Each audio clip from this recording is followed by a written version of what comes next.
episode 241 of the Tennis Files podcast, you'll learn simple strategies to win more singles and doubles matches with Coach Jonathan Stokke. Hey everyone, this is Mirabon. Welcome back to another episode of the podcast. And this is part 2 of my wide-ranging conversation with Coach Jonathan Stokke. If you haven't listened to part 1 yet, then definitely check out episode 239 with Jonathan. And you can do that by going to tennisfiles.com/239 or of course, tennisfiles.com/podcast. And just to kind of recap Jonathan's resume, he hosts the Baseline Intelligence podcast, and he is a tennis coach in Charleston. He has an amazing resume as both a player and a student athlete with the Duke men's tennis program, 14 years in total. He was a former All-American and 2-time All-ACC pick. And he went 93-59 in singles and 113-47 in the doubles, ranking 5th all-time on Duke's doubles list. And he was an All-American and a 2-time All-ACC selection while being named to the All-ACC academic team and ACC honor roll for 3 years. So I think you'll really enjoy our conversation. The second part of it today, where we talk about how Jonathan created a very strong online following, particularly on Instagram, and the importance of recording video, how to not lose your talent. We talk about the importance of not overcoaching, how Jonathan plans for his lessons, and also some fantastic singles and doubles strategies, very simple but effective, that will help you win more matches. So I think you'll really enjoy this one. So without further ado, here is the second part of my interview with Coach Jonathan Stokke. Hey everybody, welcome to this episode of the podcast, and I'm really excited and honored to have Jonathan Stokke on the podcast. And it's really cool to connect, Jonathan. Thanks for coming on. I actually remember you from like the junior days, seeing your name in some of the super national tournaments and things like that. And then you obviously went to Duke. Funny story. My senior year of college, we won our conference, and so we actually went to Duke and played you guys. But I don't know that you were on the team, because how old are you right now? I'm 37. So what year did you come to Duke? 2003. No, I was if it was spring 2003, I would have been a freshman. Wait. Oh, I'm sorry. No, my bad. I'm mixing up everything. So let's see. What was high school? My bad. 2007. 2007. Okay, so that was the year after I graduated. So it was a 4-year gap where I played at Duke until 2006, started coaching 2010. So I had a 4-year gap. So you came right in that gap there. Okay, cool. Yeah, that was such a cool experience. Like your campus is really nice and like very classy, like the buildings. But you guys destroyed us. So I went to UMBC. I think you guys were probably like top 10 at that point. Do you remember? Were you top 10 when you were there? Well, when I was there, we were always in the top 10. I remember there was one week where we took a couple tough losses and we dropped out. And my coach at the time, Jay Lapidus, was like, "I'll talk to you guys when you're back in the top 10." Like that's our standard. And Standards. Like, wow. yeah, we got it. My senior year, I think we were seeded 3rd going into NCAAs. And so we're always kind of in that 5 to 8 range, and we ended up losing Sweet 16. And then I think when I graduated, we had 5 seniors on the team. So we lost a lot. So I think that next year we were maybe a little bit lower than usual, but then kind of worked our way back up in there. Nice. Still too good for us mid-major schools. So good stuff, man. Well, yeah, thanks again for coming on. I'm curious, I really enjoy hearing like the the beginnings of my podcast guests on like how they got into playing the sport. So how did you get your start playing tennis?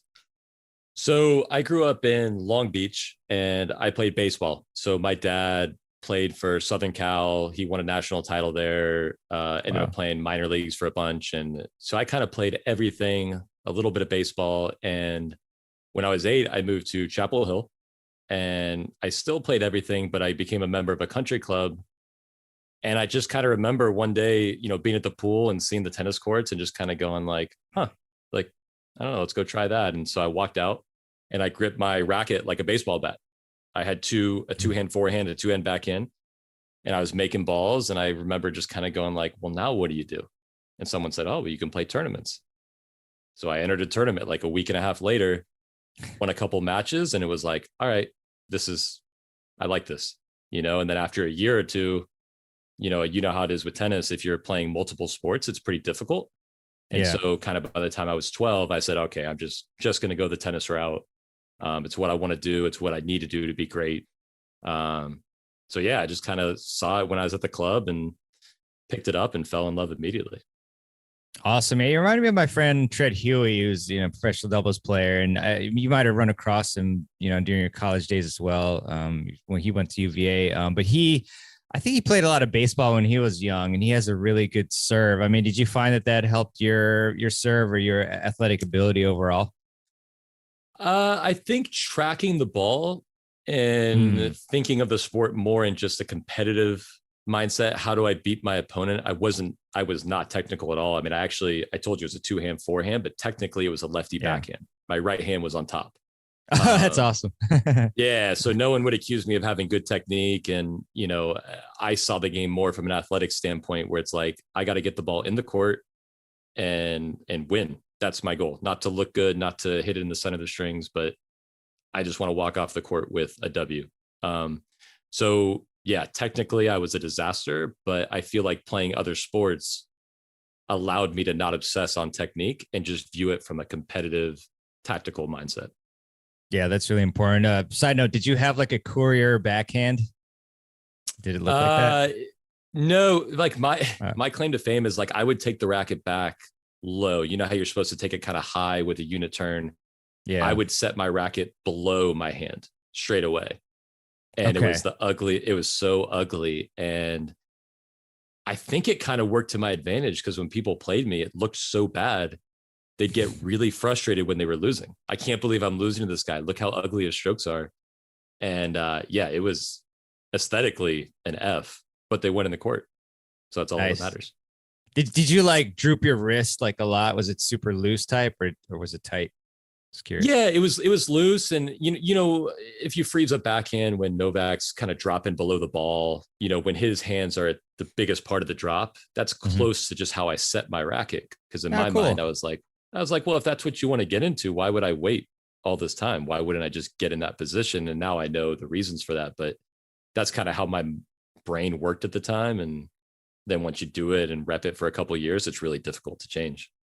Yeah. Well, simple sometimes works really well. And then like, at what point did you get really serious, like with the sport? I'm curious, in particular, like what your training environment was like and how that progressed for you.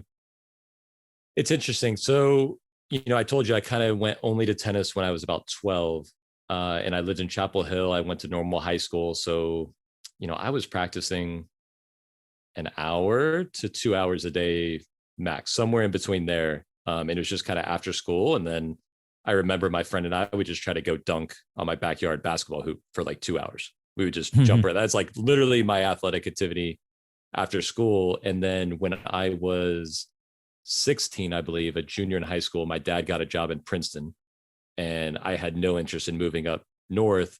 So I went to the nearest academy at the time, which was Vandermeer in Hilton Head. And when I moved there, then my practice kind of went to more like 2.5 to 3 hours a day. And then I was actually part of the first group of people at Smith Stearns Academy my senior year. And I actually graduated early. And so I was kind of going like 6-7 hours a day, which in hindsight was way too much. But I also got really good that year. So it kind of a give and take. But yeah, most of my junior career is kind of like an hour to an hour and a half a day after school. And then the weekends I would play more. The summers I would play more. But yeah, not as much as a lot of juniors these days. Gotcha. And so what do you think in your game, I guess at least when you were ranked like really high, and maybe I'll step back, like what were your junior rankings like each successive year? Yeah. You're asking me to remember 20 years ago, but I was always, sectionally, I'd be, the top 1, 2, or 3 in the South with guys like Brian Baker. I remember. Isner was a year below me, and he was a late bloomer. So when we were 14, 16, he wasn't really at the top of the section. And then nationally, as a first year, I'd be 25 to 30. As a second year, I'd be in that 10 to 15 range. I'd always get to kind of the round of 16 of a national. And then I was very big on like how I saw myself. So if I played someone below me, even if I was ranked 16 and they were 17, I should never lose. I'll beat this guy. He's no good. And then if I played someone who was 10 and they were ranked above me, oh my God, he's so good. How am I going to beat that guy? And so I kind of penciled myself in, I was just routine. Like I rarely got upset, but I also rarely pulled off an upset because I kind of had myself pigeonholed in a certain area, if that makes sense. It makes a lot of sense. After reflecting on that, like what types of advice do you give to your students when they're playing like somebody above? Because, I had this as well, it's like you almost like you lose the match before you step on the court. So what advice do you have for that type of situation? I think, zero expectations. I should win or I should not win. I mean, what does that even mean? You don't know how your opponent's going to play. You don't know how you're going to play. And, if you play someone who's exactly your level, I think you should win 5 out of 10 times and they should beat you 5 out of 10. And if you play someone better than you, maybe they win 8, but that means you win 2 and you don't know what day it's going to be. And so, you go out, you focus on what you're supposed to be doing. You leave your expectations at the door. You try your hardest. You see what happened in the match. You go back and improve. But I spent a lot of time just, I guess now it'd be UTR. Oh, their UTR is higher. Well, I mean, who knows how they got their UTR? Maybe they got some wins when other people weren't feeling great. And maybe you're low because you haven't played as much. So I think just throwing that all out the window, getting rid of your expectations, focusing on what you can control, and just kind of going from there. Yeah, that's great advice. I mean, I struggled too when I was a junior and, not as high of a level, but just kind of putting a lot of pressure on myself, depending on where the person was ranked. Yeah, it was funny when you go ahead. Sorry. The funny thing is like one thing I also remind people when you're playing someone better, if I was the 1 seed in the sectional tournament and I played someone below me, I was scared to death. I was nervous.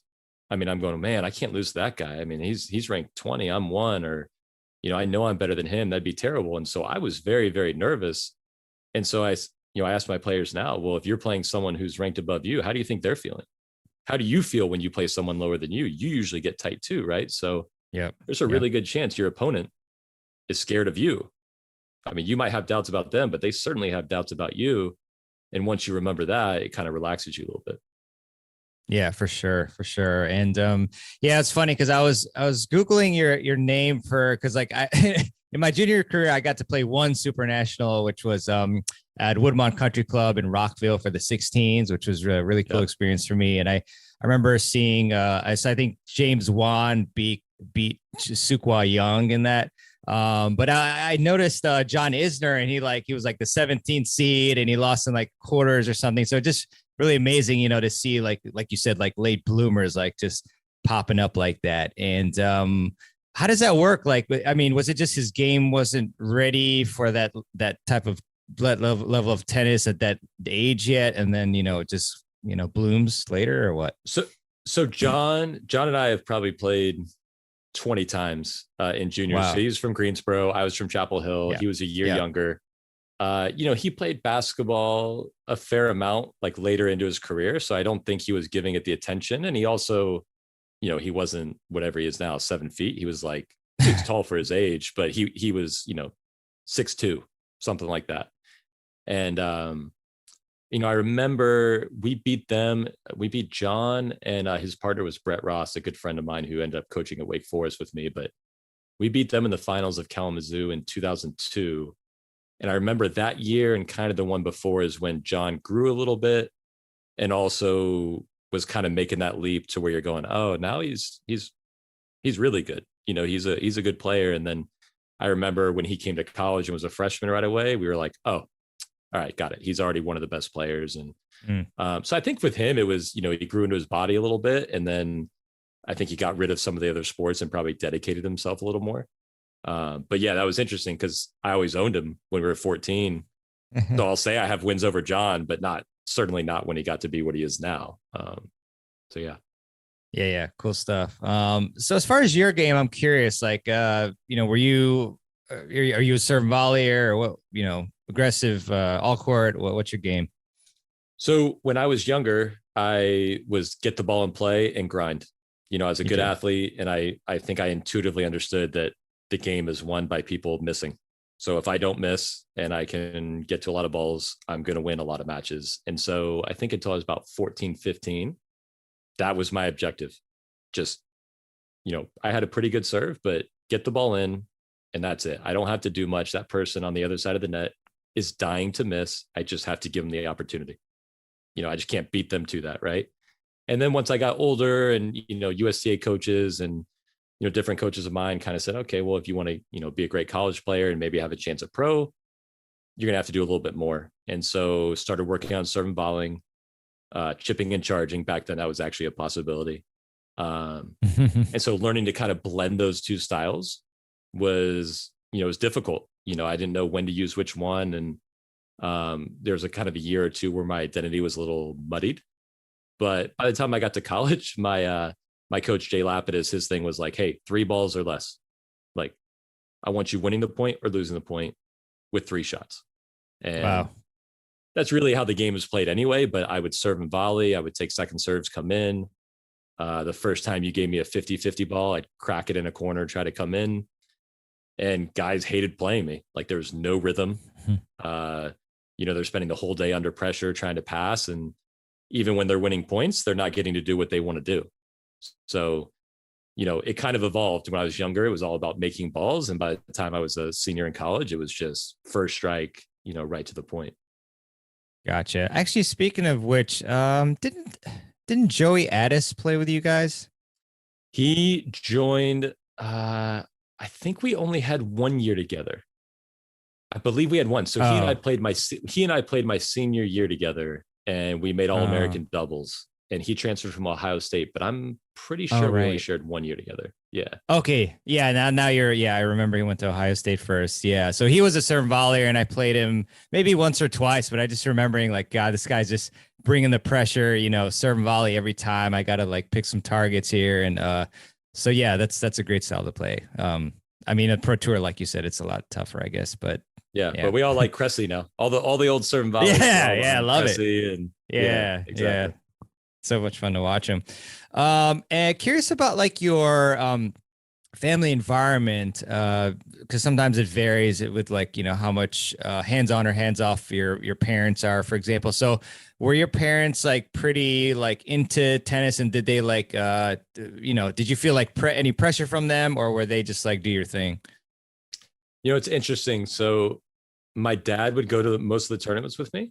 My mom has no idea. I mean, same. If I walked off the court, oh, your opponent was left-handed? I had no idea. Like, that's cool. Like, that's fun. Like, she was not paying attention. My dad, I said he was a great baseball player, so he knew athletics, and he picked up a little bit of tennis, but, in hindsight, like, what a great tennis parent, right? Like, he held me to a standard of my effort and my attitude. Sportsmanship was a huge thing for them, but he never really, I had some bad matches, and okay, you played a bad match. You played a bad match in a recreational sport. Like, okay, like that happens, and then go out and try again.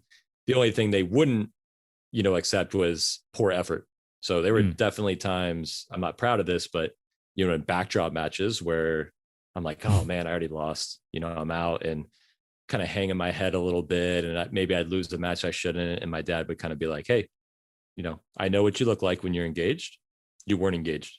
And I might kind of fight back because I'm a teenager. And then afterwards I'd be like, yeah, you're right. I didn't do a good job. And, but they were great. But I also think no matter how great your parents are, you always want to please your parents. I mean, they flew you to a tournament. They paid money for a hotel. Yeah. Even if they're the best, you still feel pressure to live up to that commitment, so I felt the pressure, but I would also say my parents as tennis parents were fantastic. Nice. I love that. And then Let's see. So in terms of college, like how did that go? And as far as like your possibilities, like who recruited you, and like what made you decide to go to Duke? So, I grew up in Chapel Hill. So I was actually hitting at the UNC facility like all through high school, which is ironic. And then I knew at a young age that I did not want to try to play pro. So I was Okay. I was going, all right, well, I want to go to a school that's still good because I'm competitive, but also that could help me academically if I decide not to stay in coaching or whatever. So Mm, I was looking at Duke and Stanford. Okay, they're both top 10 academically and athletically. Obviously, Duke was just on the road from me. I had a couple friends who ended up going there, so that was a nice little connection. Um, so I actually had my visits scheduled for Duke, Georgia, and Illinois. And Illinois, I knew my doubles partner Rajiv Ram. He went there, so I was like, oh, maybe we can play doubles. I kind of knew they'd win NCAA's that first year. I mean, they were loaded. I didn't think I would mm, play singles. But for me, mm. that was like purely a tennis move, right? Like the degree at Duke compared to the degree at Illinois that I could get. I was like, okay, that's a tough one. So I actually just went Yeah. to Duke on my first visit and I was like, hey, if I like it, I'm just not going to waste the other coach's time. So Nice. I took one visit. I went there. I loved it. I knew what I wanted. I could have gone to Georgia for a fun weekend, but ultimately I knew what I was looking for. And, so I made a quick decision and it was a great decision for me. Awesome, man. Awesome. I'm glad it worked out very well for you, obviously. To take one step back to junior tennis again, I'm curious if you could, like, I guess, in a sense, package, like some advice for junior tennis players and parents. What would be your keys to success in junior tennis? I wouldn't really care about a result before the age of 16. Yeah. They're all trying to go to school. So fine, when you're a sophomore or junior in high school, coaches start to pay attention. But I remember I was living and dying, with 12-year-old state tournaments. Yeah. And I go, man, like I spent a lot of time being nervous about something that really didn't matter at all. And I didn't change things or improve things in my game because I was so scared I might lose one of those events. I mean, I can't even remember those matches now. Um, so I think the patience and especially younger, just am I getting better? And oh, I lost and I'm only ranked 50 in the country or 100 or 200. Okay, who cares? That's fine. So kind of playing the long game with that. And then I would also say, having enthusiasm and passion is really important to that improvement. So you have to figure out what the right amount of practice time is. I see a lot of people thinking they have to play 3 hours a day to get better. I was top 10 in the country playing an hour and a half, so do you have to do that? No, you don't. And the problem I see sometimes is kids play so much, they lose that enthusiasm. And then it's hard for them to improve because they're not that engaged. Yeah, no, I love that. Love that advice there. Yeah, it's really important, in the juniors. Like if I could go back, I would just like work 100% on skills and just developing things because like I was the same, just trying to get the ball back and win points only. And I'd see some of my peers who was beating in like the 12s and 14s. All of a sudden, in the 16s and 18s, they would be acing me, left and right, and they had developed, those important shots and whatnot. And I was still, in this like grinder mode. So, Well, I think it has, yeah. it also depends what your goal is, right? So, Right, right. if your goal is to play college tennis, well, I mean, I can tell you as a college coach recruiting, if I look at the tennis recruiting list, their senior year, and then I look at how they did in college, it doesn't look anything like it because Mm-hmm. people every 2 years, they're making jumps. Some people get worse, some people get better. True. But I thought I had to be the number one junior in the country at 14 if I wanted to be any good.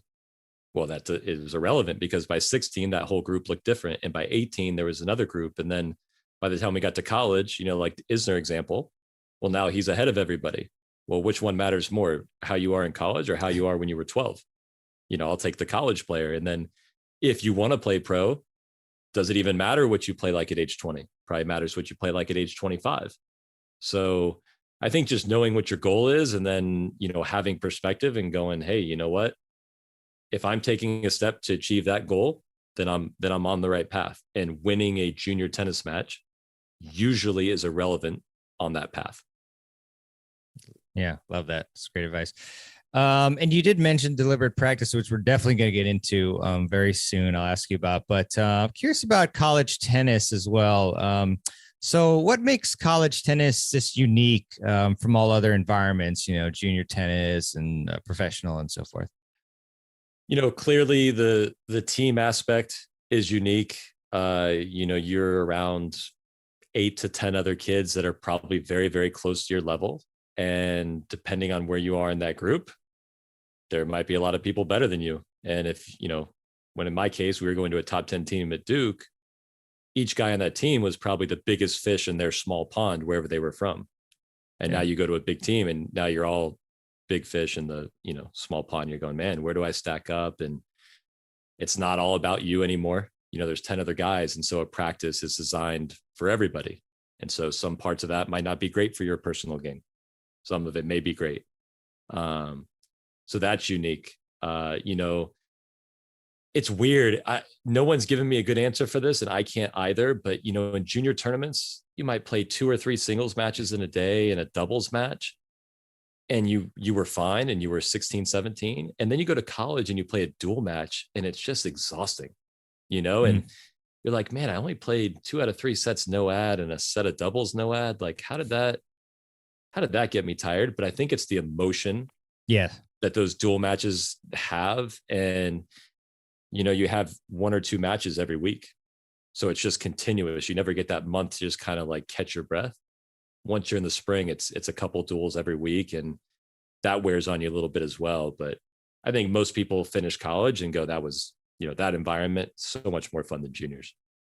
Yeah, definitely. I think you're right. Like you can play endless amounts of practice sets, but then you up the intensity and then you can play less. And then now you add the crowds and like just how tense you can be, like trying to fight for your school. And then that's even more difficult. So, excuse me.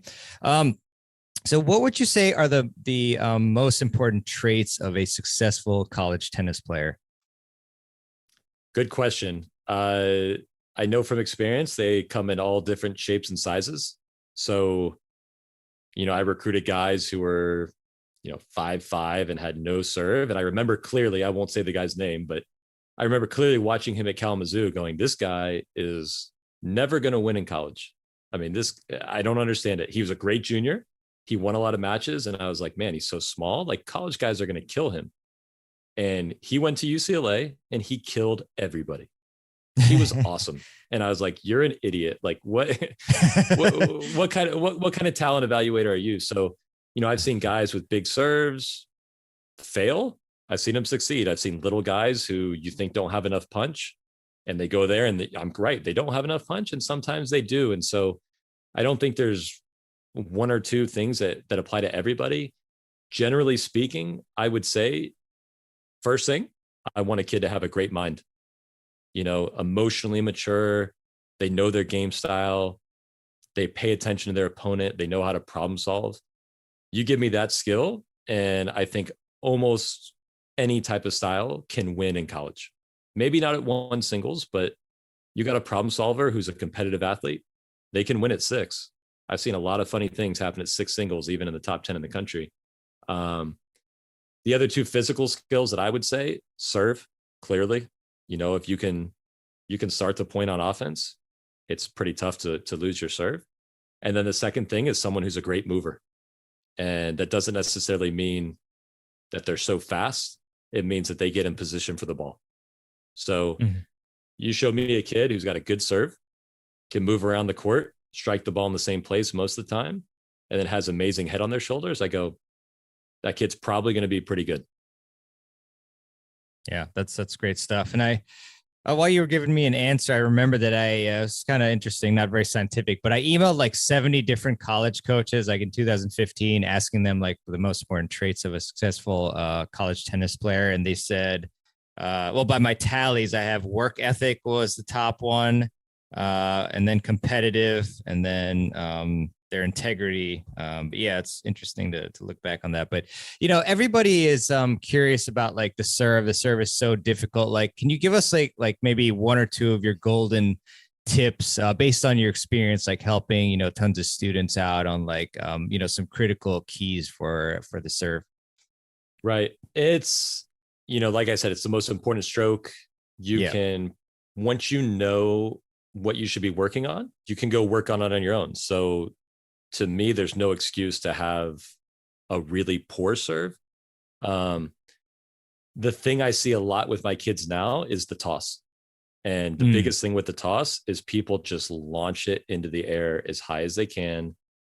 And it's tough to time. And, I've kind of done a bunch of research lately, and a couple people smarter than myself have brought it to my attention and said, hey, you really only need to toss as high as you can reach and extend up.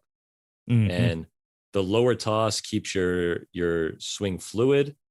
Wind doesn't affect it. Your timing and your rhythm are the same. It's tough for your opponent to read where you're going.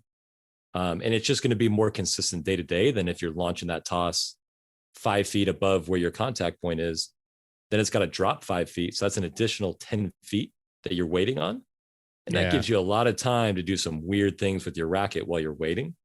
So that's one that I see pretty consistently. The other common one is just trying to keep your palm down.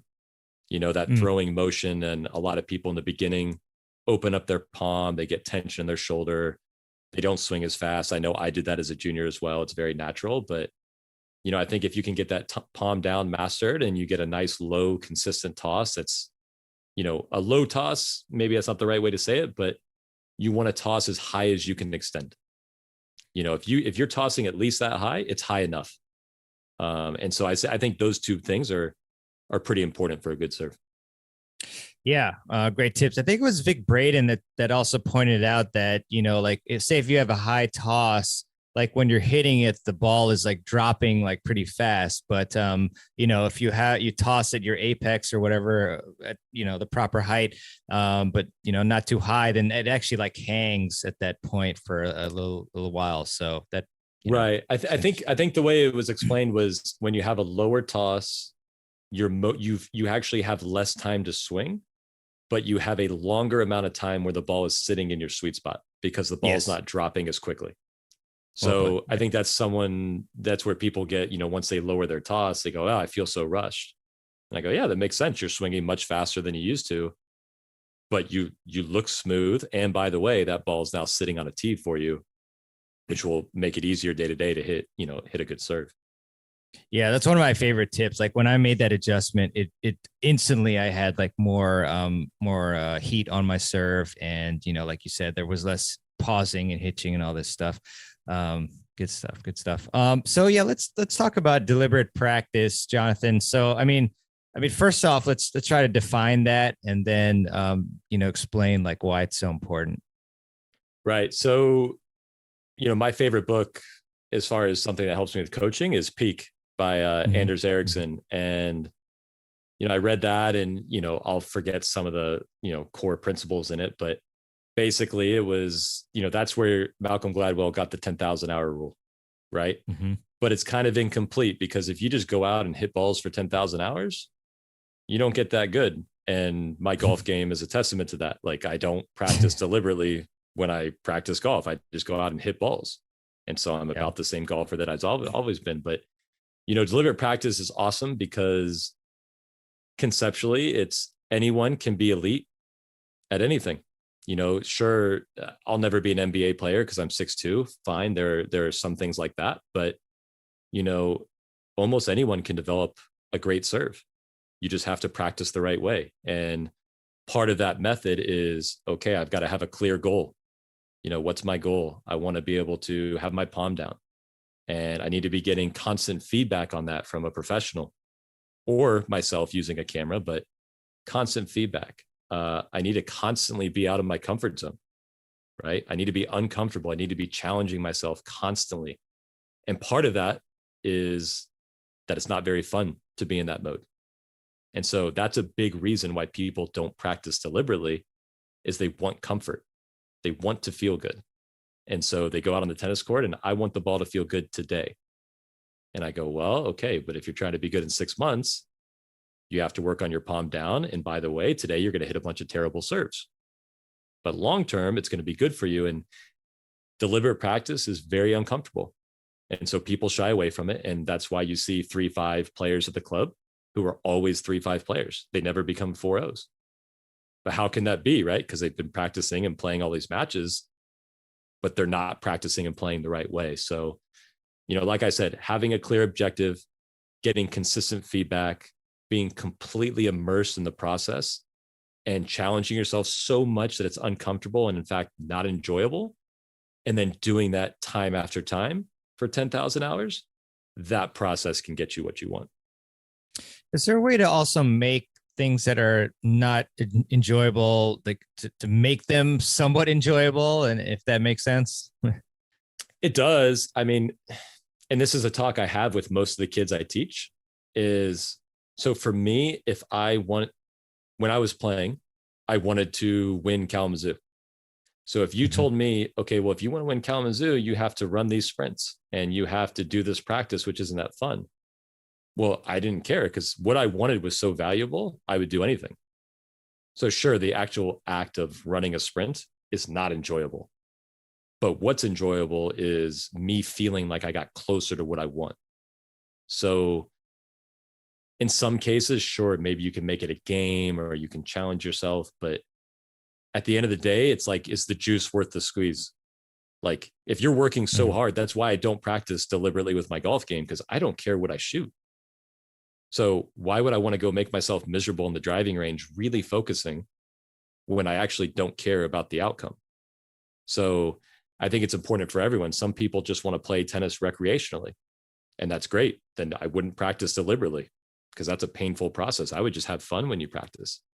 But if your goal is to be a pro or to be a high level D1 player, then your practice is going to be uncomfortable. But I think you should know in that process that you're a step closer and that's enjoyable.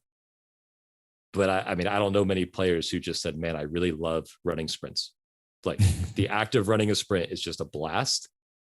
I don't know that you can trick yourself into thinking that's fun. Yeah. No, it's interesting. It's really helpful to have those, goals in mind, like Kalamazoo. Like, I guess the most recent for me is like when I had like sectionals. So I play a lot of USTA league, matches and stuff. So, when I normally like, training and all that, it's not so exciting, but like when I had sectionals coming up, like you get like really amped up and you want to do well. So then it really helps you to train. So let's see here. In terms of, parents as well, it's kind of, I guess, stepping back to junior tennis, like what are the biggest mistakes, that parents make, when they're trying to help their junior player? It's funny. I just talked to Carlos and Josh Goffey about this in particular last week. And, junior parents make a bunch of mistakes, but they're usually on accident, right? They just want what's best for their kid and they're not doing it on purpose. I think one thing is talking about the matches. The match ends and you go out there and you want to give your opinion on what happened. And I mean, most of the time you're not a tennis coach. And most of the time the kid doesn't want to hear it right after a match. And so it's like, what is that process doing there? Like, why are we doing that? Let the kid talk to the coach and let the kid breathe a little bit. That's a big one. I think some parents, like I said earlier, are very into the results when they're younger. Oh my God, They're not winning when they're 14. Oh my God, are they doing okay? Yeah, they're doing fine. As long as they're working hard and they're on a path, yeah, they're doing great. Oh, but they're not winning. Who cares? And that's easier for me to say because I've been through it and I've seen a bunch of kids. So I understand why that anxiety is there, but I think they want to feel like their kid is always doing the best. That's a big thing. And I just encourage all parents. It's tough. You have to find a coach you trust and you have to trust your kid a little bit, but you kind of remove yourself from the process and just say, hey, as long as my kid is trying like crazy and they're engaged and they're being a good sport, then they're being successful. And after that, I trust them and their coach to work on improving. But I see too many parents just getting involved almost on the coaching side and really focusing on the result, which can be pretty toxic. Yeah, definitely. And I'm grateful like you as well to have gone through it. So now I know, like, hopefully not going when I have a kid, I can when they're playing, I can just be relaxed and not worry about like them winning or losing so much, but just developing their skills. Um, and in terms of, I know I'm kind of jumping around a bit here, but back to deliberate practice. What would you say the most common things that players do during practice that is a big waste of time? I mean, I think your whole practice is a waste of time if you're not focused. Okay. So I think people come out all the time and they're thinking about their school and they're talking to a friend and they're kind of on autopilot, and you can't get better on autopilot. You just can't. So you can maintain your skills, but if you're on autopilot over time, you're just getting really good at what you already are. So that's a big thing, and that's a big waste of time. Like you said, college coaches, you asked them what the three things were. And I think all three were a mentality or an emotional. It was integrity. I think you said work ethic and one more. But if you ask a player what they're working on, I guarantee you they're not going to say something between their ears. I'm working on my forehand. I'm working on my serve. Those are all important, but they're not a waste of time. But I would say a better use of your time would be, hey, let me spend half of my focus in tennis on becoming a great competitor. And let me spend half that time on how I handle failure, because I'm going to lose almost half the points every time I play. That would be a better use of time than thinking about your forehand for an hour straight. Like, winning tennis matches isn't who has the best forehand. Sometimes it is, but most of the time it's not. It's not always who has the best serve. Otherwise, Isner would be one in the world, or Opelka, whoever it is. It's a collection of things, and a mentality is so important. And yet that is just not stressed, and very few kids value that the way a coach would. So, that's a better way to use your time on the court, is to be super engaged and to spend at least part of every practice going, my number one objective is my mentality, or my routine in between the point, or how I'm practicing my strategy, and like specifically allocating time to the mental game. That's really good. Yeah, that would be a great one actually. That I see like nobody practicing, which is I guess when you're playing practice sets or even baseline games, it's like in between point routine to help you refocus yourself and think about the next point. That would be awesome. Yeah, it's interesting. Like a couple of weeks ago, before a league match, this is a shameless self promotion, but I was listening to one of my own podcast episodes with like a mental game expert, Jeff Greenwald, about just resiliency and like playing well in critical moments. And it really actually helped my mindset. And, I was down 3-6, 1-3, and then ended up coming back. And I just kind of want to highlight the importance of like, the mental game training and how important that is. And, a lot of times it's going to be even skill, or even if not even skill, just who wants it more and who is able to perform during the tough moments, and by focusing on the process and executing the game plan rather than the externals. So it sounds so cliche, but I saw someone post this on Instagram the other day. It's like, if at first you don't succeed, just do what your coach told you to do the first time.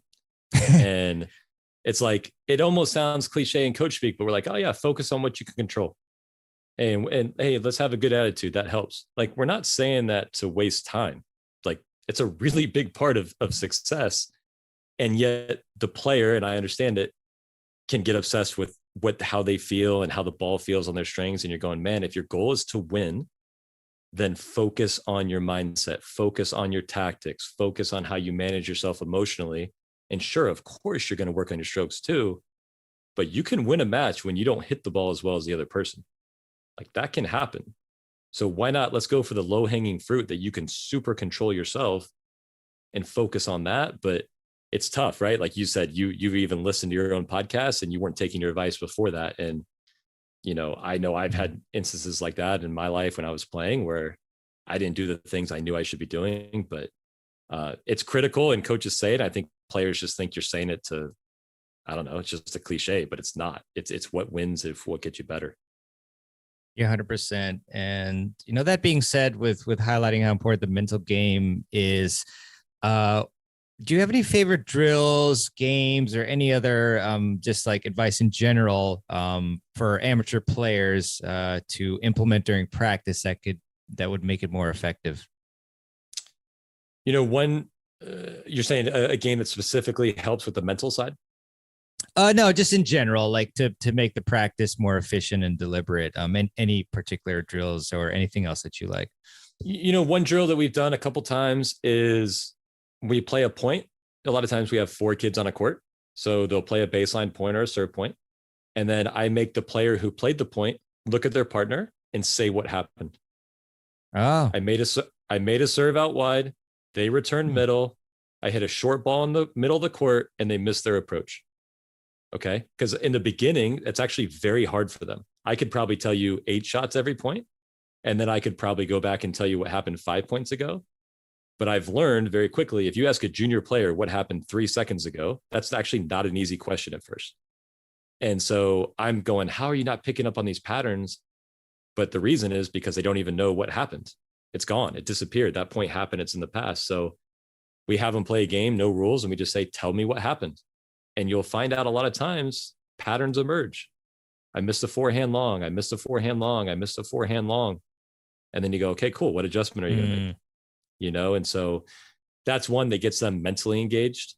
And then we like to do a lot of stuff where we get bonus points and getting them focused on a specific thing. So one game we like to play is 3-2-1 when they're serving. You get 3 points if your opponent misses one of their first 2 shots. You get 2 points if you hit a winner on one of your first 2 shots. And you get 1 point for everything that goes past 4 shots. And so the focus for them is, man, you're going to realize there's a lot of 3-pointers.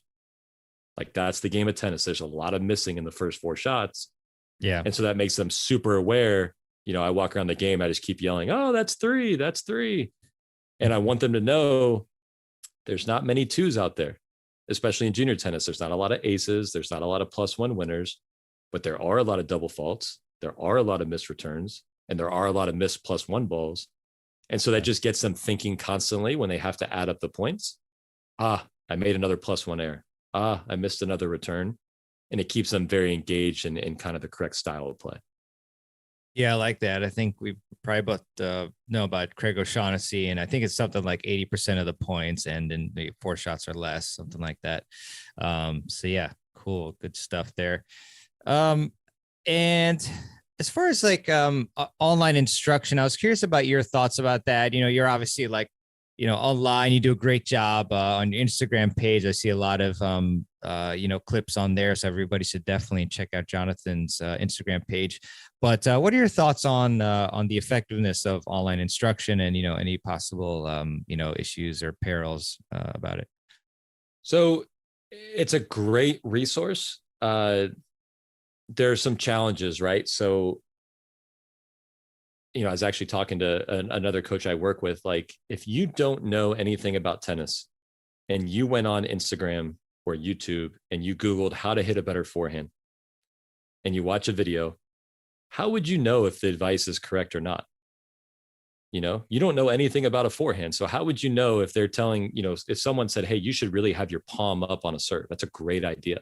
And you don't know anything about tennis. How would you know that's a bad idea? So It's a really difficult space to know who actually knows what they're doing and who is just out there, presenting half truths. That's a very difficult thing. And so I'm sympathetic to people or empathetic and saying, well, man, how would you know what's correct? My advice there would be look at the track record of the coach, right? And then be able to figure out if what they're saying is rooted in some sort of fact or science, either biomechanically or that something's been proven. Because a lot of times you can disprove, the people out there that don't really know what they're doing. But it's difficult. I mean, I've learned a ton. I mean, there's a couple people, Kyle Lacroix, I met him through Instagram. He's taught me a lot over the last 6 months, some things I had never heard of. And so there's great stuff out there. It's just, I would go and, kind of cross-reference a bunch, fact check it. Oh, I saw Stokke said this about the serve. Well, let me go to this other site and see what they say. Oh, they said the same thing. Interesting. And then go to a third site. Oh, palm down, still palm down, palm down, palm down. Huh. Okay, that's probably one I want to look into.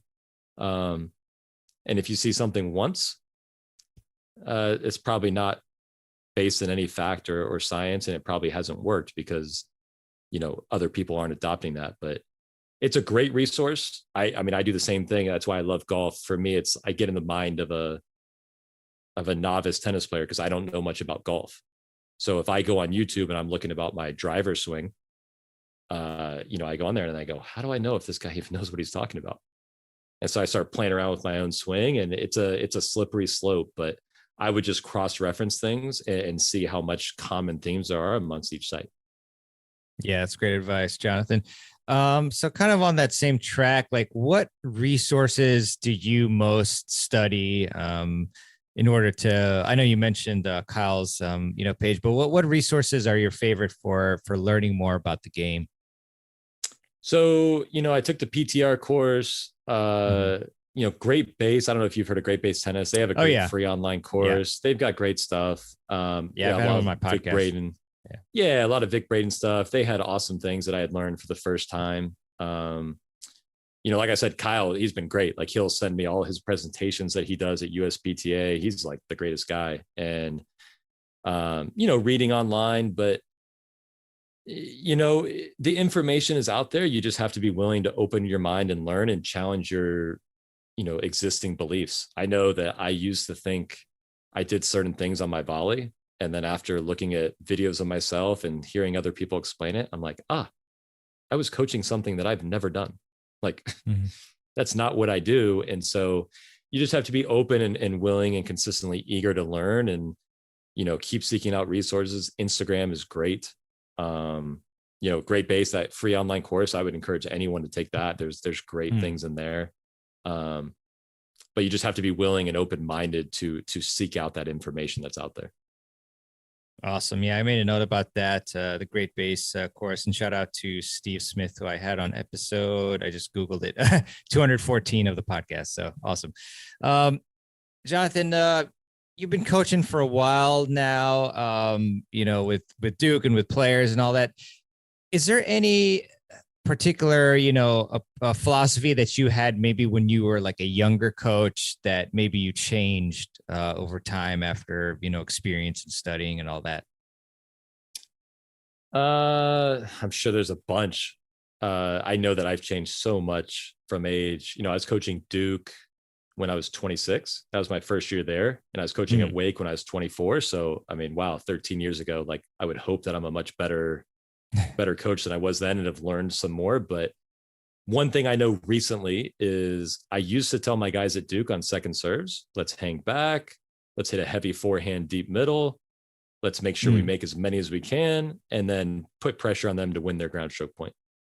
And now my philosophy is completely different. And, Craig O'Shaughnessy talked about it. I had Jessie Pagula on my podcast. She talked about it. Hey, we're attacking second serves. That is, your opponent is usually thrown in something weak. It's okay if I miss a few. I want that person to feel crazy pressure when they're hitting a second serve. And, my guys at Duke would be like, I used to fight with one guy. He was our number one and he always wanted to attack. And I'd be like, no, hang back. Like just hit heavy. And he would like, I don't know, roll over right now if he knew that I was completely, coaching the opposite way now. But yeah, I'm all into attacking it now and putting him under pressure. But most of what changes my mind, like I said, is something that's fact-based. So when I see data from the tour and I see what players are doing, if it contradicts what I used to believe, okay, well, now I believe something new because someone proved to me there's a better way. And that has certainly happened, but I'd say that second serve example is a pretty good one. That's pretty neat. Yeah, that's good to know about. As a server, I hate it when somebody is like putting a lot of pressure on me on the second serve. It's, it rushes everything. In terms of your podcast, so actually, you know what? Let's back up and actually let's see your origin story with online first, and then we'll get into your awesome podcast. But I'm curious, like what inspired you to get on Instagram? There's obviously, like, I don't know, millions of coaches or whatever, or thousands, but, and you're doing really well on it. I think you have maybe like 34,000 or so. Hopefully I'm not saying that, but, what motivated you to put yourself on, online? And then how has that been for you? Because it's not easy to be posting, frequently and gaining these subscribers. You're not getting them for nothing. You're doing a lot of great stuff. So how did that all come about? So, I left Duke. The pandemic started in spring of 2020. And that was my 10th year at Duke. And I left Duke. And I moved to Charleston, and I was coaching juniors and ended up coaching two girls privately, Claudia and Vivian Miller. Claudia is at Middlebury now. Vivian is going to go to Brown next fall. And I was coaching them kind of on like a little public court on Sullivan's Island near Charleston. And their dad was like, hey, you got to come up with an Instagram page because no one knows you exist. Like in Charleston, like you're going to have to coach other people once my daughters, kind of graduate and leave. And I'm like, I hate social media. I never post. Like, why would I do that? Yeah, exactly.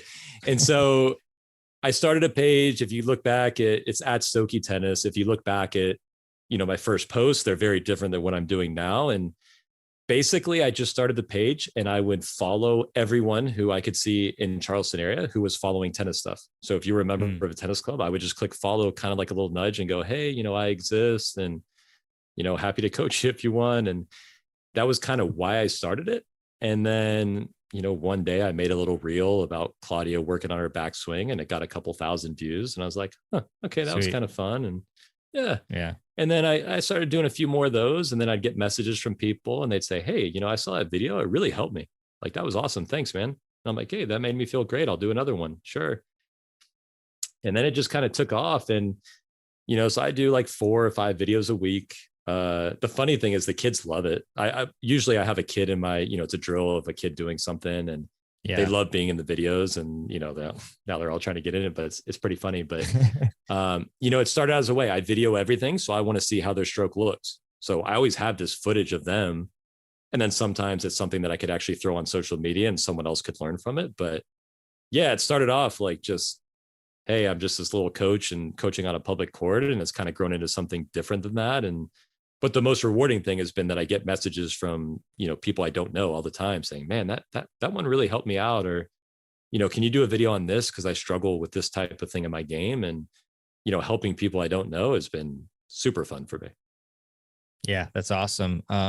It's the most rewarding part of it. Curious too, like in terms of your setup, what do you use to record?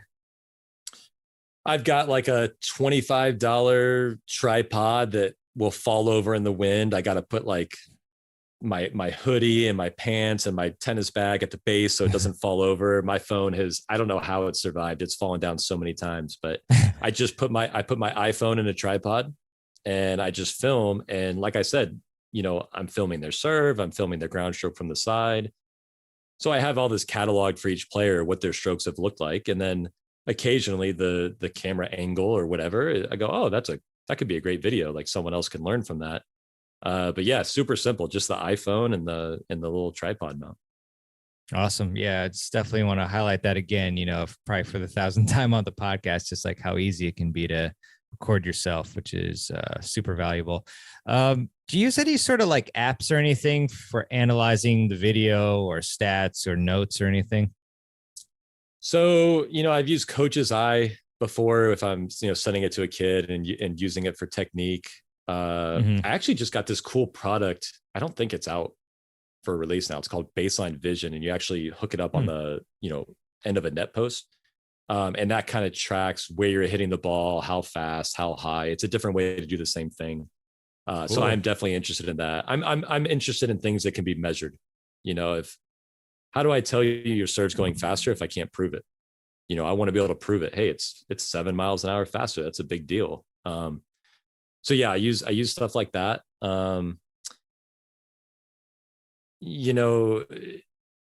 As far as technology goes, it's pretty much just the phone and looking at it and slowing it down. I don't think you have to overcomplicate it. Something with Coach's Eye where you can draw on it and show them, here's your elbow position or here's your racket position. Just the visual for a player usually gets the job done. And then I also do, I'll video a lot of matches and chart, but that's all by hand. There's no technology there. It's just watching the match. And collecting points that look the same and then showing that to the kid. But that's actually pretty labor intensive. But I find that's actually where they make the biggest gains, especially tactically.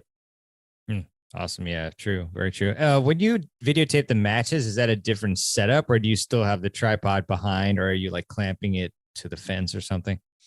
I've got these old, it's like a movie. I think it's a MUVI VHO little camera. It's been around forever. It's only like $150. They're super durable. I put one of those camera poles on the top. So it's not my iPhone. There you go.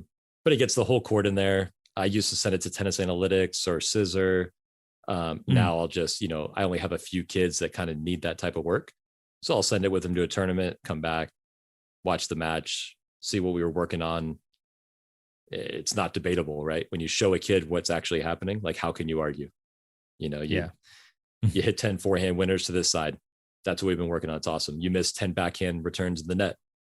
Okay. Like that happened also. And so video is just amazing. It's just an impartial, this is what happened, this is what needs to improve, and you go from there. But if you're not videoing things and you're not tracking things, I think along with that deliberate practice aspect, it's pretty tough to improve. Yeah, 100%. And, Jonathan, as far as like using your phone, like, you obviously teach a lot of students and probably use your phone as well. So do you have like some sort of external battery pack, or how do you keep that thing going the whole day? My phone, it must have just like so much heart and grit, because like I said, like yourself. I mean, like the phone has fallen off the little tripod, and it sounded like it shattered into a million pieces. And I'm like, okay, this was the day it finally cracked. And I'll look at it and it's fine. And, I'm out there 8 to 10 hours a day videoing a fair amount. And usually by the time I get home, it's at, 15, 20%. But I've never run out of battery. Knock on wood, the phone hasn't cracked. But wow. Maybe it's just a special phone that I should never get rid of. It's the iPhone 10. It's not even a new one, but it gets the job done.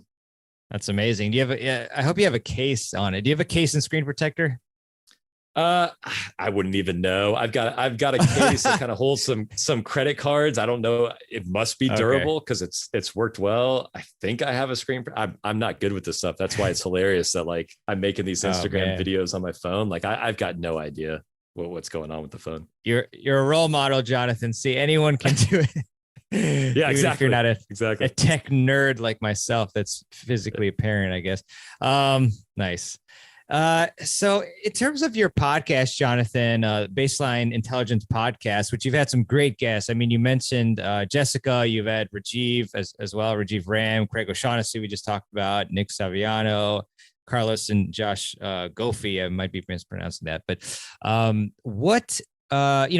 when did you start it? And like, what made you think about starting a podcast, which not everyone does? Right. So kind of in December, I actually had a friend, his name's Clay Davis, and he's got his own Instagram page. It's kind of about self-improvement, help. And he's got a newsletter, and he was kind of like, you know what? He's like, I'm going to start a podcast. And I was like, oh, it seems like a good idea. Like I'll practice on me, like interview me first, like just get your reps in, like figure out how to go. And then I was like, maybe, I don't know, seems like a cool thing. Maybe I could try. And so I started looking at tennis podcasts. I came across yours. I've listened to Great Base before. I was like, man, yeah, these are helpful. And at the time I was only coaching about 6 to 7 hours a day. So maybe like 11 to 6. I was like, I got a lot of time in the morning and I could definitely do this, and I'll get to interview cool people and I'll get to learn from them. Even if I only learn 2 things every time, that's incredible. I'll learn 50 to 100 things a year. And all these great people will come and just share their knowledge. Like that's an amazing thing. So, around Christmas, I interviewed Jessie and Rajiv. I played doubles with Rajiv growing up. I actually lived with Jessie when she was 7 years old. When I was in Hilton Head, I told you at Smith Stearns, I lived with their family for a year and then the summer. So I had known her for a long time. Wow. So I started with them and then started with some coaches I knew. And it's been great. Like I said, I've learned so many things from a player perspective, from a coaching perspective. And like I said, I also have a new appreciation for people who have well-established podcasts, because it's a lot of work.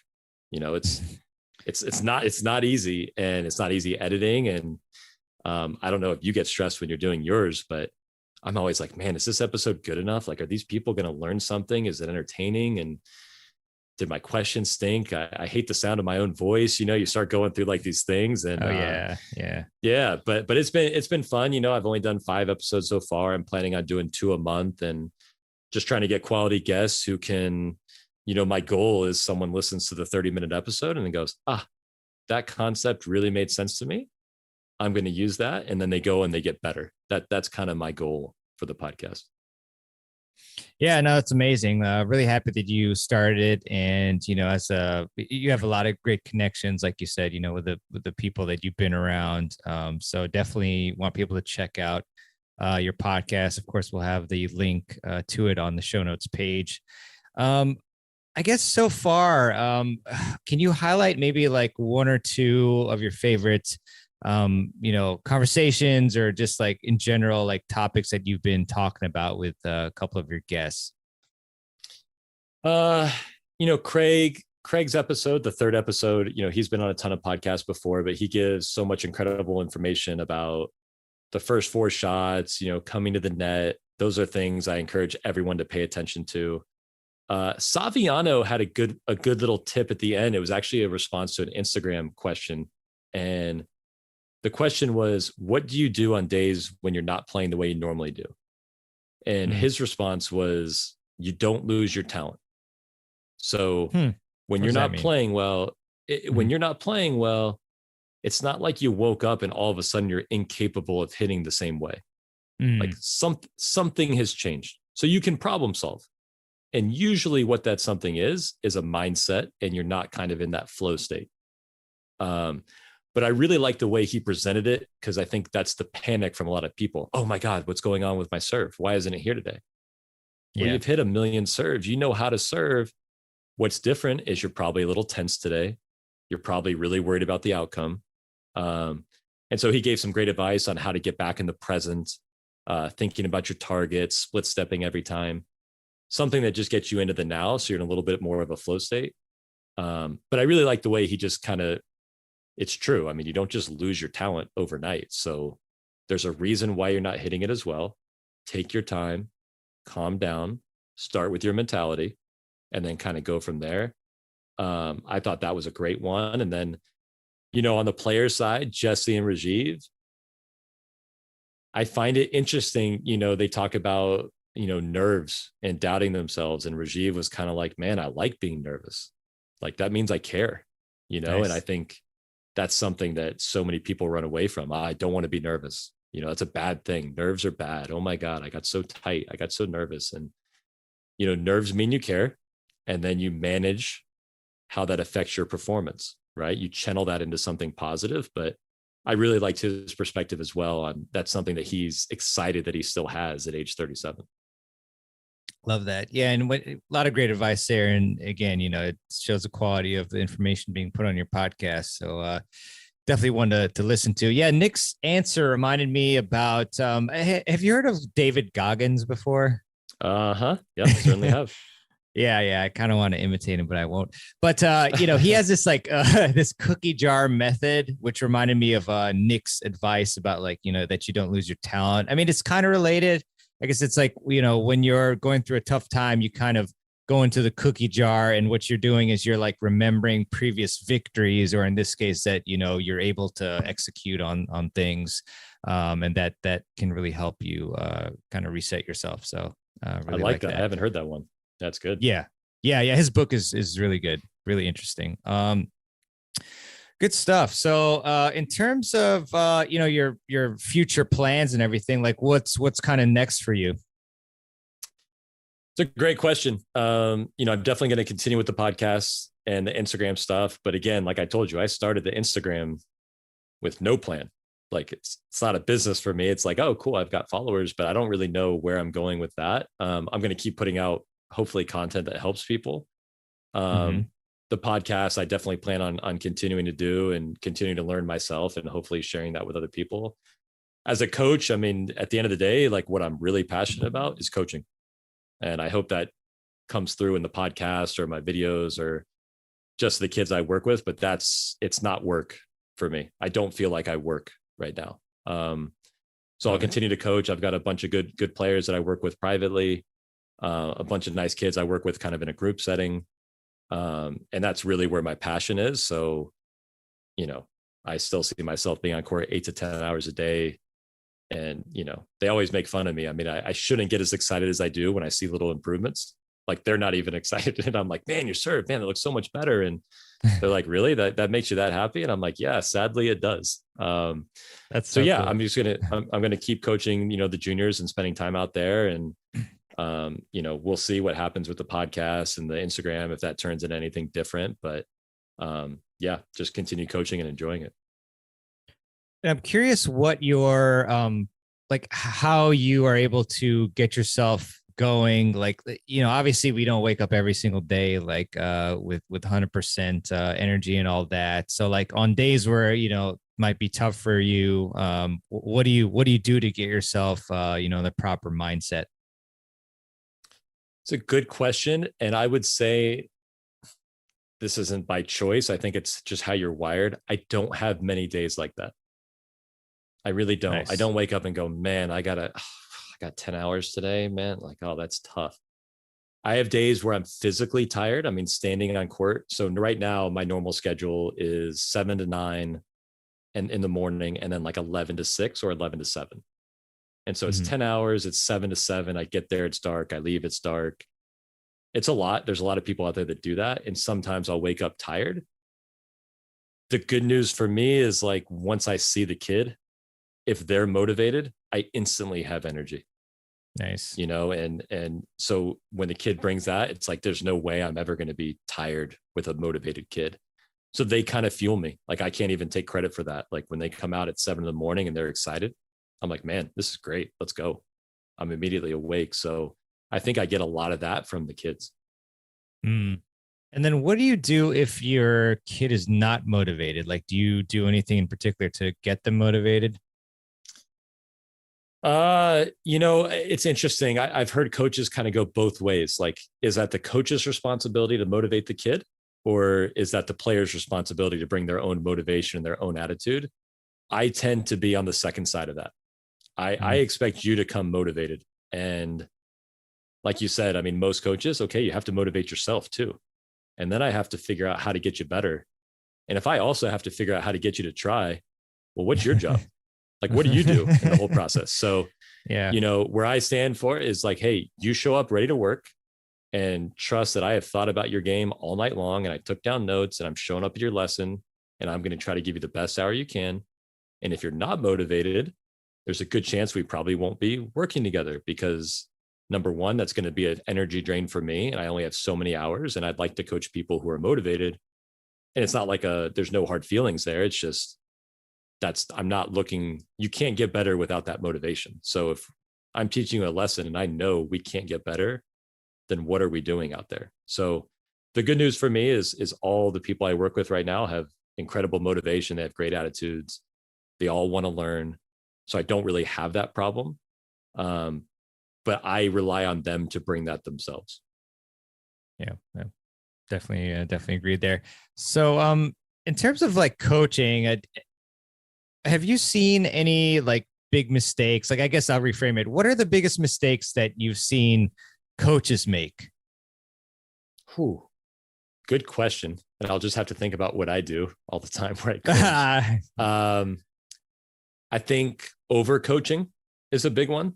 That's one I have to stop myself. I always want to help. I always want to say something. Sometimes you just need to shut up. You know, the kid knows what they did. Let them work it out themselves. You don't have to say something every time. I think that's a big one. Just always feeling like you need to say something. Another mistake I see in coaching is just a lack of preparation. I mean, if a lesson shows up and you don't have a plan for what you're going to do, I think you're already behind the 8 ball. And I've had kids before say, oh man, you planned our practice. And I'm like, well, who doesn't? Like, you don't need to tell me who your coach was that didn't, but man, that's kind of shocking. Like, you got to show up with a plan. You got to spend time outside of that lesson, looking at the stroke or looking at their match and really spending time figuring out what's going on. So when you get to that hour, you can get right into it and maximize your time. The only other thing I'd say, and again, this is something I'm guilty of, is just keeping everything completely on the process. You know, so what does saying good shot mean? Like, why did I even say that? Like now I'm just making the kid think about the outcome of the point instead of maybe I could applaud the process. Hey, great footwork, great job getting in position there. Oh, and they hit a winner. Okay, but I don't need to necessarily applaud them for that. Or, hey, great pre-shot routine. That was awesome. And sometimes I will fall into the habit of just saying, oh, great shot, great point. And, I think back to myself and I go, wow, what a great comment. What a great coaching comment. You said great point, super, super instructive. So I think applauding the process is a big one, not over coaching for sure. And then just making you show up with a plan and you're prepared. Yeah. If you fail to plan, you plan to fail. So exactly. as far as your process for preparing, what is it? So a lot of times, I get home at night, usually after 7, I look at the schedule and go, okay, I've got these 4 lessons. So I sit down and I have my notes from their last lesson. Hey, what did we work on? How did it go? Did I say anything that resonated with them? Oh, okay, we talked about this. That's great.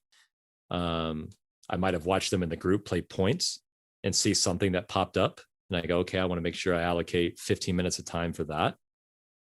If it's a technical thing the kid's working on, I'll go back and look at the video from the last lesson and then compare that to previous and go, okay, yeah, I want to make sure that, they keep thinking about this, but I really just sit down there. I'll make a note on my phone and I'll go, okay, Logan, here's what we're going to do. We're going to work on taking the ball on the rise for the first 10, 15 minutes. And then we're going to work on your transition volley footwork. And then we're going to work on your overhead. And then we're going to go to serves. And, the one thing I'm terrible at is sticking to a time. I'm like every other coach. I say, hey, 3 more balls and it turns into 30. And I hate myself for that, but it's what I'm doing. And, but yeah, I kind of use that process. I just sit down and I think for 10, 15 minutes about each kid. And then I'll plan the group practice kind of similarly and go, hey, what's something that every kid needs to get better at today? We need to do more overheads and lobs. Okay. We're going to do 20 minutes in the beginning on this drill. And then we'll work that same theme into points where they come into the net more. So they get some live reps with that stuff. So really just, I spend a lot of time thinking about it. And like I said, it's not work. So to me, that's fun. It's like watching TV. I'm sitting there at night. I'm going, man, how am I going to get this kid better tomorrow? It's fun for me, legitimately. That's so cool. I love to hear that. I wish all coaches were like that. It's kind of like a very niche, or I don't know how to term it, very specific question, but like, what do you use to take notes? Is it like a notebook or your phone, like some app? Like, what do you do with that, or how? I'm at the point now. I mean, like you said, I'm not tech savvy, but like if I handwrite something, like my wrist will cramp in like 3 minutes. Like I can't remember the last time I like hand wrote something. So I am pretty organized. So like I have folders on my computer. I typed out what the practice was. I might go back and make a little note. That drill worked well. The kids hated this drill. They didn't understand it, or I didn't explain it correctly. So I kind of have a list daily. I could go back and say, hey, what did I do with Vivian on February 7th, 2021? We did these drills. Got it. And so I just have it on my computer. I type it up and it holds me accountable. I think coaches can get lazy and you fall into, I've done these same 4 or 5 drills now for a month. Like, no wonder the kid is bored and not engaged. Like, I've got to mix it up, but I just type it up, keep it in folders so I can recall. And, that system's worked pretty well for me. Very nice, Jonathan. And then in terms of the fitness for your students, I'm curious, how much of that do you handle versus how much of that are you outsourcing, or, having the student just go to a strength and conditioning or, other fitness coach? So, I coach at a Sneed Farm. That's in Sneed Farm Country Club. It's Mount Pleasant, South Carolina. We have a small academy there, Rise Academy, which actually we have a bunch of really good national players actually for how small it is. But we have a local track coach from Charleston Southern. She comes out and she kind of works them out with some speed stuff. A lot of them go to their own personal private trainers. But one thing I learned, I got to do 3 summers in Las Vegas with Gil Reyes for a USTA college camp.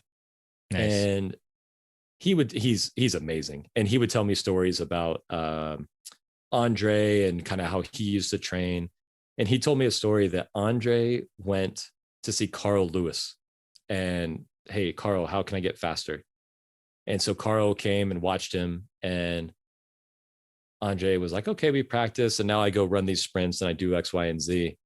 And Carl was like, well, why would you run sprints? Like, what were you doing in practice? Like, your practice wasn't good enough. It wasn't intense enough. And that one hit home for me. Like, of course, you're going to do off-court stuff. But the best way to learn a tennis specific movement is just to do it with intensity while you're practicing. Like, why? Yes, you need some extra, but if you feel like, man, I'm not getting anything out of my tennis workout, then you might need to re-examine that workout. But we do outsource it. I don't do any of that. I think there are people that know far more than I do. And, I want to spend my time on court with what I'm better at, which is helping them with their serve or their tactic or their emotions, and then leave a professional, to work on their speed or whatever. And I'll give my input if people ask what I see on the court. But I think it's better to, there are people that know far more than me about that stuff. Got it. So it's just kind of specific to like amateur 3-5 to like 5-0 tennis players. But if you could kind of package, it's kind of tough, but like what's your advice for, strategy for amateur players? Like what if there was some sort of philosophy or approach that you could tell them to pursue, like what would that be? In terms of singles or doubles? Oh yeah, of course I should have said that. Let's go with singles and then let's tackle doubles after that. Okay. So at the 3-5 level, especially, but even up until 5-0, I tell my people to quit trying to do so much. Like, why are you so obsessed with hitting deep in a corner? Like, why do you think you have to make your opponent miss? They're going to miss for free in 4 shots.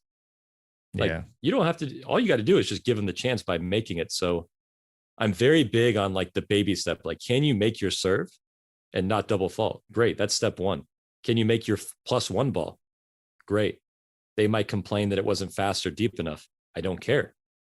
If you make 2 balls, that's pretty good, And so my advice to them is always to just, you don't have to do so much. Like, you don't have to think that you've got to hit these amazing shots. Your average shot is really good. Just put it in play, pick a big target, move your feet, and be very comfortable hitting a ball 1 square out of the sweet spot that lands on the service line. That's a good shot. I'm not going to lie and tell you it's an amazing shot, but it's a really good shot. And I think once people understand that and they go, oh yeah, you're right. Like, I love when they walk off the court and they're like, I didn't play that well, but I won. And I always say, no, you didn't hit the ball well, but I'm assuming you played well, because that means you competed, you used the right strategy. There's a big difference there. And for me, those are the rewarding matches. Man, I won the match, but I didn't hit it well.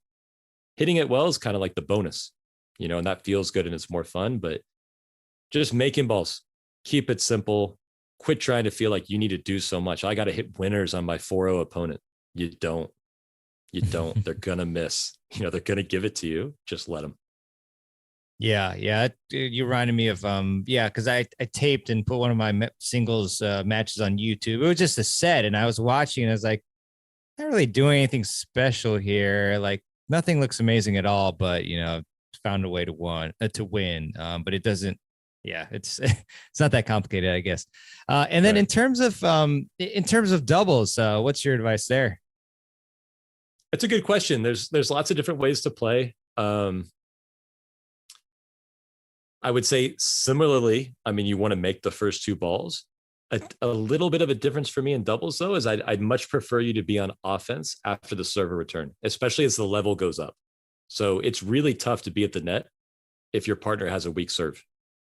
And it's also tough to go up to the net when your partner is floating a short return, because now you're kind of a sitting duck. So I do think in doubles, it's a little more practical to think offensively, but you still have to balance it, because you don't want to go so reckless that you're missing so many balls. And that's kind of where your own level of awareness has to go. Man, is my risk worth the reward? But in doubles, for sure, you want to be on offense when the serve and the return are finished. Am I on offense? And if you are, you're probably doing pretty well. And if you're on defense, that's kind of going to be tough sledding. So, attacking second serve returns, using your first serve as a weapon, those 2 are big. The other thing I would say is there's lots of ways to play doubles. So at Duke, we had 2 players, and they weren't great volleyers. They weren't great servers, but they had awesome ground strokes. And we said, okay, you guys can go to the net to pick up a ball when you miss one in the net. Other than that, you're going to serve and stay back. You're going to return and stay back. And at first they really didn't like it. And they went like 9-1 at 3 doubles in the ACC, and these teams would come and play them and just implode. And so play to your strengths. You know, if you're a good volleyer, by all means, get to the net. But if you go, man, my volleys stink and my forehand's awesome, guess what? Stay back and crack forehands at people. That's an awesome way to win, you know? So don't get pigeonholed into thinking there's one way. Play to your strengths. Yeah, I mean, I couldn't agree more. Yeah, that's my game, pretty much like your number 3 doubles team. You know, just kind of cracking forehands. That's kind of, you know, after I serve, which is not classic, obviously, way of doing things. But you know, a couple of things that have helped me so much are just kind of you know, my movement, like even off the ball, and just being more aggressive, like when I'm at the net, putting pressure on the individual. Like even if I don't get a racket on the ball, you know, just the moving part makes them think. And then also just calling more plays and varying up the different formations has really helped a lot. But yeah, one thing with doubles that we talked to our kids yesterday about was, you know, let's say you're in a 1-up 1-back situation, whether it's a serve or return, and you see the ground stroke person. Let's say I'm at the net and you're on the baseline about to hit a ball, right? And I see that you're in trouble. Well, where do I think you're going to hit the ball? I think you're going to try to go to my baseline partner, right? Yes. Cross court. Okay. Yes. So then why am I not poaching?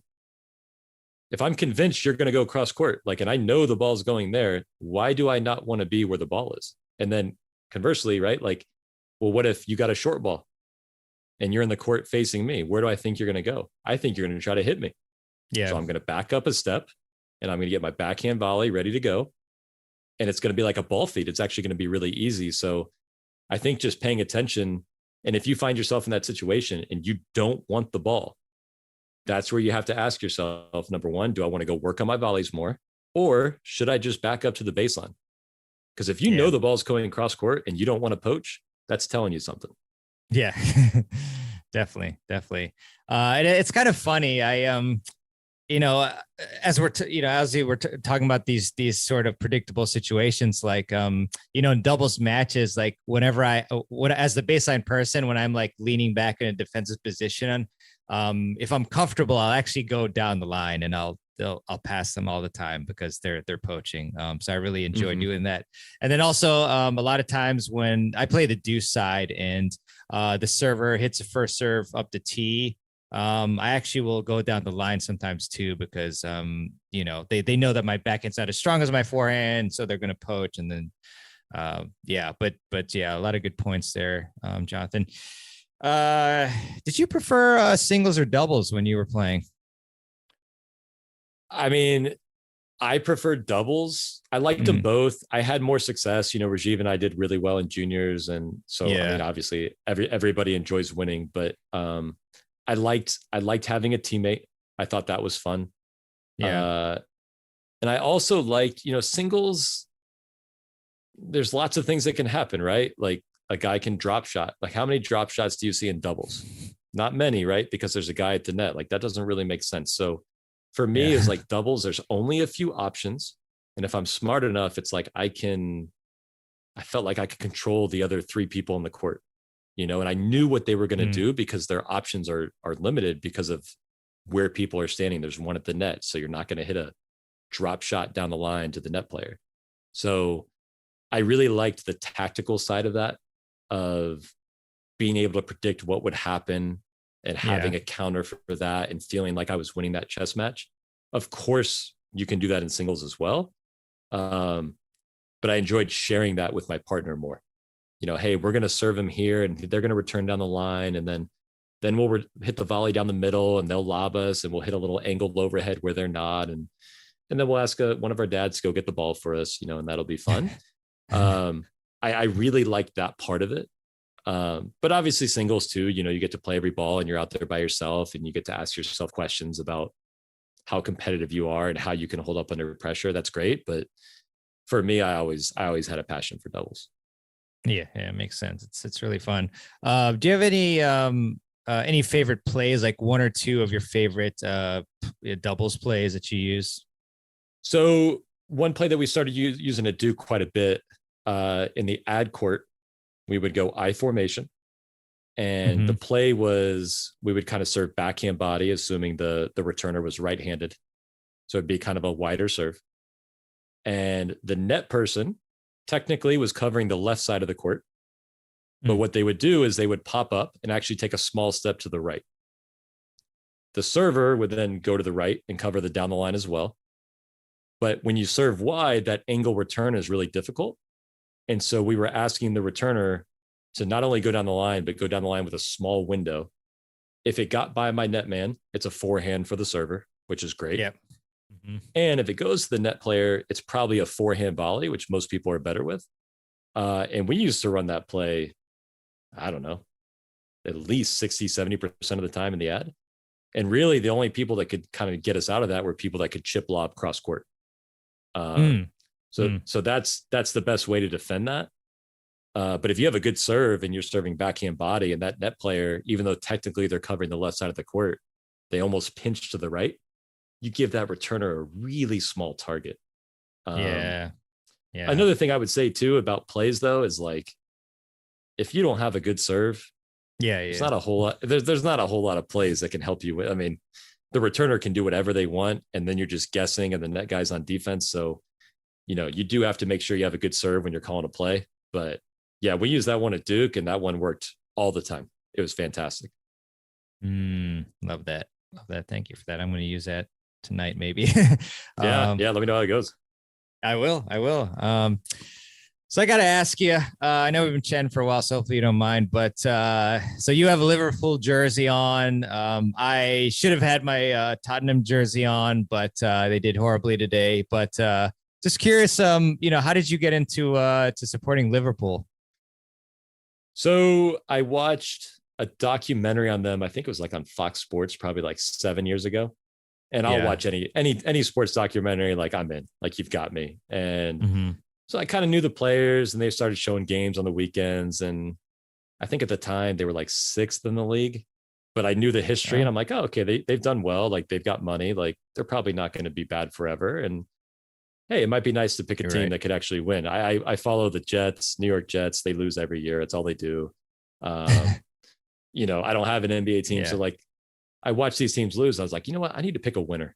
So I picked Liverpool. They've been awesome. I watch their games all the time. Soccer is an amazing sport. And, with not only all the European competitions, but the Premier League, and then you've got, national team stuff. Like there's always games going on. It's 2 hours or less, you can mow through it pretty quickly. But I've got some, Tottenham, I got a bunch of friends who like Tottenham, and, you guys can just keep cheering for that 6th to 7th place team and enjoying it, I'll have to correct you. Now they're in 8th because Wolves leapfrogged. It's just terrible. But we have some games at hand. But please connect me with your friends, Tottenham supporters, so we can all cry together. Commiserate. Yeah, exactly. But yeah, you guys have, Salah, who's like the best player right now, I think, probably in the world, arguably.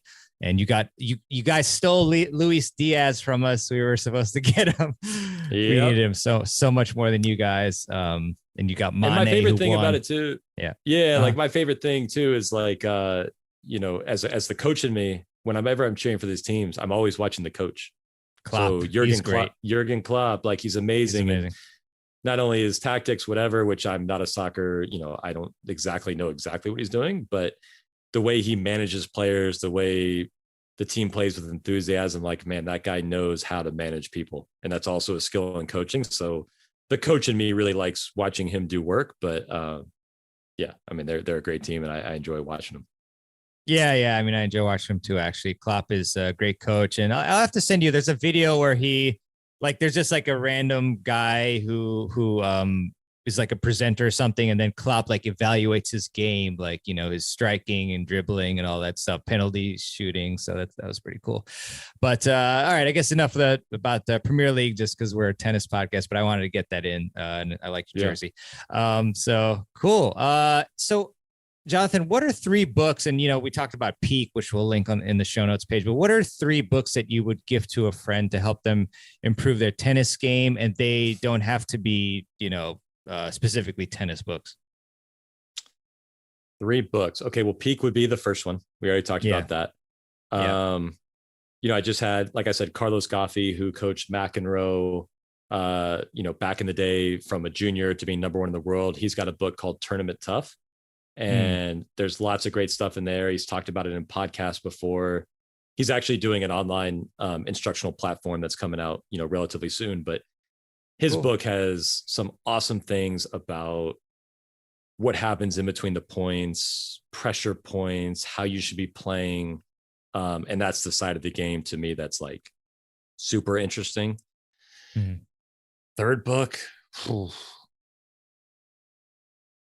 That's a great question. I'd have to get back to you on a third one. Those 2 for me are right now the ones that I would go right away. Go read Peak, go learn how you should be practicing in general, and then go read Carlos's book. It's been out forever, but a lot of the stuff still applies, and you're on a good start with those 2 for sure. Nice. Do you like Inner Game?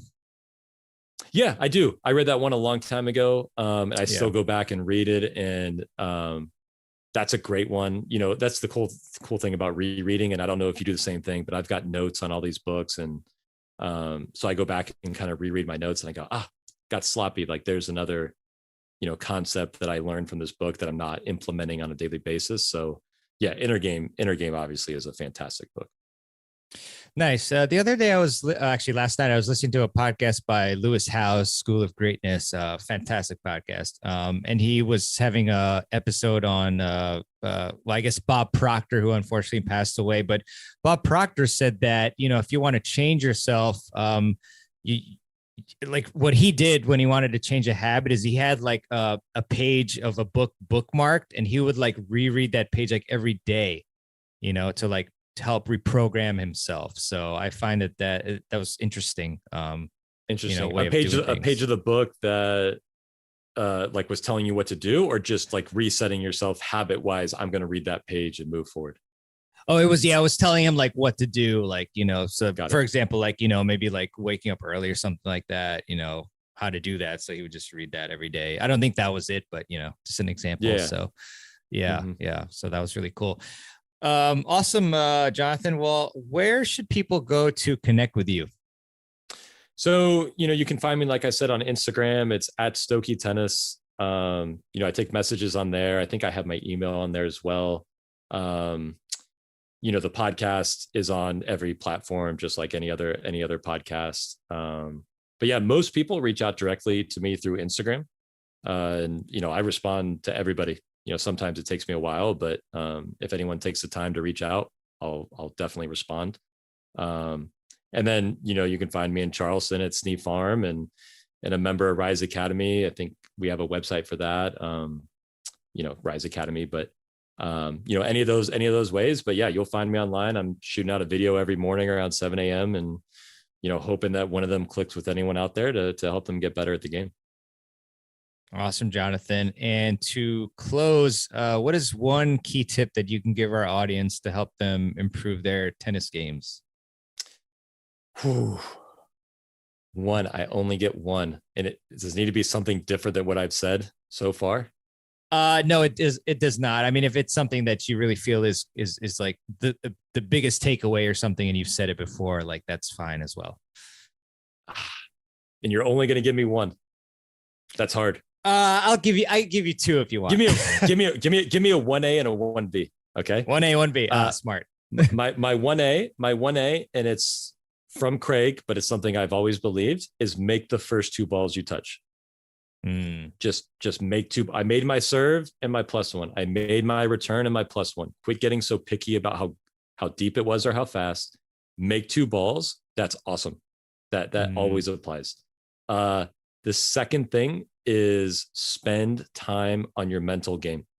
And that means something different to everybody, whether it's, I get angry. Okay. Work on managing your emotions. I can't pick up on patterns. Then you should be spending time on, remembering what happened the last point and writing it down and developing that habit. But it's just such an underutilized part of people's game and they don't practice it. So making 2 balls, but also I got to get something in about the mental side because it's just so under practiced.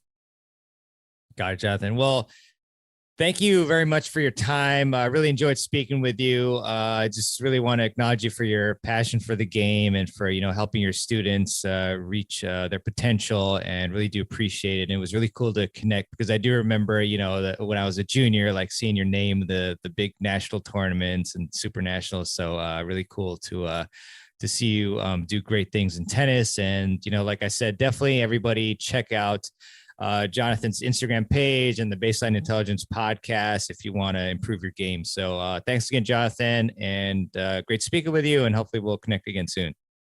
Yeah, man, my pleasure. Thanks for having me on. Thanks, man. All right. I really hope that you enjoyed my interview with Coach Jonathan Stokke, and definitely check out the links mentioned on this episode on the show notes page at tennisfiles.com/240 or tennisfiles.com/podcast. All right. Well, if you enjoyed this episode and got value from it and the podcast as a whole, then I would really appreciate it if you would leave a review for the Tennis Files podcast. And you can do that by going to tennisfiles.com/Apple Podcasts, or just leaving a review by hitting the review button, I guess it is, on your favorite podcast app of choice. That's my request. If you have just a couple minutes to do it, maybe it takes like less than a minute probably, but I would really appreciate that. Thank you in advance. Just want to leave you with a quote, as I often do at the end of the show, and this one is by Michelle Obama, and Michelle said, "Just try new things. Don't be afraid. Step out of your comfort zones and soar." And I think regardless of, you support in politics and whatever, that is a great quote, a great piece of advice. All right. With that, I really want to thank you for supporting the podcast, and I look forward to seeing you on the next one. So I will sign out and just wish you all the best, and that you have a great week, and that you get to play and improve your tennis game. Even if you can't play, do other things to improve it, such as, shadow swings and thinking about your game and thinking about technique and the mental game.